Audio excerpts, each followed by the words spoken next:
Varanasi SSP ग्रामीण अमित कुमार वर्मा ने blind murder का किया सफल अनावरण। गिरफ्तार करने वाली टीम को एसपी ने किया पुरस्कृत। लड़की निकली पिता के हत्या की मुख्य साजिशकर्ता, 2 हत्यारे गिरफ्तार। बेटी के प्रेम में रोड़ा बने पिता को बेटी ने अपने ही आशिक से करवाई हत्या। मोहनसराय ओवरब्रिज थाना रोहनिया पर राजेश कुमार जायसवाल को गोली मारकर हत्या का आज पुलिस अधीक्षक ग्रामीण अमित कुमार वर्मा ने पुलिस लाइन में सफल अनावरण किया, जिसमें गोली मारने वाले 2 अभियुक्त और साजिश में शामिल पुत्री को रोहनिया पुलिस ने गिरफ्तार किया है।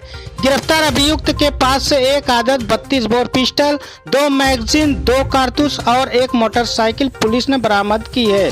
ब्यूरो रिपोर्ट पवन पुरोहिया, न्यूज वाराणसी। देखिए 29 तारीख की शाम को लगभग 7:30 बजे राजेश जायसवाल, जो कि मिर्ज़ा मुराद थाने के तमाचाबाद गांव के रहने वाले थे, वो अपनी सास को हेरिटेज अस्पताल में खाना, उनके साथ बीमार थी, उनको खाना देने के लिए घर से जा रहे थे।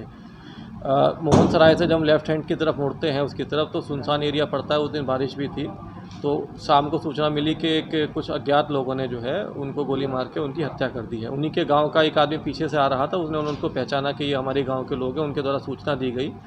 तो फिर उनके घर वालों को सूचना दी गई, तो प्रथम उसमें उनके घर वालों ने जो है ये शंका जताई थी कि उनके ही परिवार में जो है ज़मीनी एक विवाद चल रहा है उनके बड़े भाई से।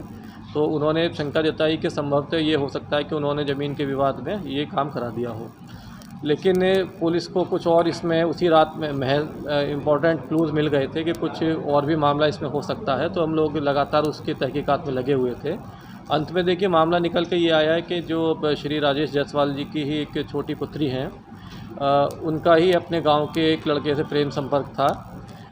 उसमें ये दोनों शादी करना चाहते थे, जिसमें राजेश जायसवाल जी कई बार मना भी कर चुके थे। लड़की के ऊपर सख्ताई भी हो रही थी, उसके मोबाइल वगैरह भी ले लिए गए थे, कुछ समय के लिए उसको बाहर भी भेज दिया गया था।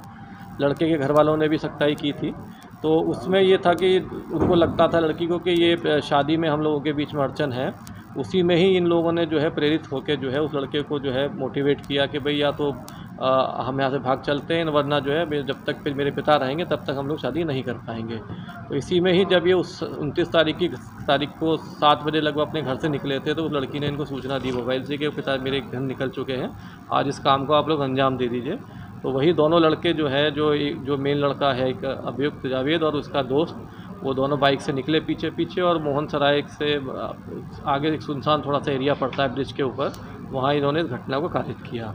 घटना से पहले भी जो है उसके इन लोगों की जो है वो कॉल्स आपस में जब इन्होंने रैकी करने के लिए कॉल का प्रयोग किया है, तथा बाद में भी जब ये घटना हो गई है उसके बाद भी इनका कॉल्स का जो है आपस में आदान प्रदान है, SMS का भी आदान प्रदान है। और उसके बाद इन्होंने दोबारा अपना ये घटना करके अपने गाँव में ही जाके ये आराम से अपने घर में छिप गए, क्योंकि किसी को शक नहीं था।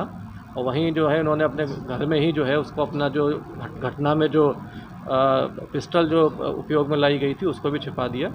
तो ये सारी चीज़ें जब पुलिस ने तहकीकात की, तो ये सारी चीज़ें धीरे धीरे निकल के कड़ी से कड़ी जुड़ती गई। इन लोगों को भी जब पूछताछ की गई तो इन लोगों को भी जो है ये इसमें इन्होंने सारी चीज़ें बताई हैं। तो इस तरीके से देखिए ये एक समाज को हिलाने वाली घटना है कि जिसमें अपने पिता की हत्या में पुत्री ही अगर शामिल है, तो ये